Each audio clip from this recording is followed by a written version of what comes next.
శ్రీమద్భగవద్గీత సాంఖ్యయోగము 10వ శ్లోకము. తమువాచ హృషీకేశ ప్రహసన్నివ భారత సేనయోరుభయోర్మధ్యే విషీదంతమిదం వచః.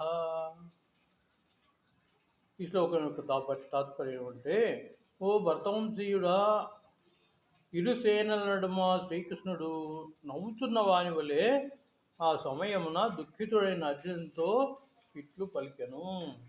ఇక నుంచి శ్రీకృష్ణ పరమాత్మ అర్జునునికి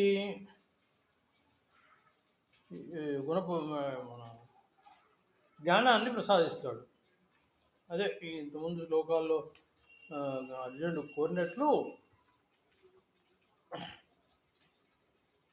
నహి ప్రపశ్యామి మామజ్ఞానోకముచ్చోషణమింద్రియాణం అవాచ్యమాశుద్ధం రాజ్యం శరణాభిదాధిపత్యం. ఈ విధంగా నాకు చాలా శోకంతో ఉన్నాను, నాకు కార్పణ్య దోష స్వభావం చేత నాకు దిక్కు తోచకుండా ఉంది. నేను నీ శిష్యుడిని సాధిమాం త్వాం ప్రసన్నం ప్రపన్నం అని చెప్పేసి అడుగుతాడు. ఋషికేశుడు మరియు గుడాకేశుడు అనే ఇరువురు సన్నిహిత మిత్రులు నడుమ ఇక్కడ సంభాషణ జరుగుతున్నది.